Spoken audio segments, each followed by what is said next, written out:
এই সহজ মাটন কালা ভুনাটা বানানোর জন্য প্রথমে প্লেটের সমস্ত মশলাকে ড্রাই রোস্ট করে গুঁড়িয়ে নিতে হবে। এবার মাটনটাকে ম্যারিনেট করে নিতে হবে নুন, হলুদ, লঙ্কা গুঁড়ো, আদা রসুন বাটা, কাঁচা লঙ্কা বাটা, বেরেস্তা ও তেল দিয়ে।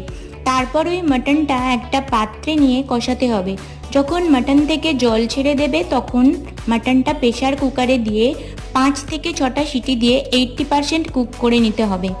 এবার প্যানে আবারও তেল দিয়ে পেঁয়াজটা ভালো করে ভেজে নিয়ে তাতে আদা রসুন বাটা, হলুদ গুঁড়ো, কাশ্মীরি লঙ্কা গুঁড়ো, ধনে গুঁড়ো, নুন দিয়ে মিশিয়ে নিয়ে সেদ্ধ করা মাটন দিয়ে তাতে লেবুর রস ও বানিয়ে রাখা মশলা দিয়ে ভালো করে কষিয়ে নিলেই রেডি মাটন কালা ভুনা।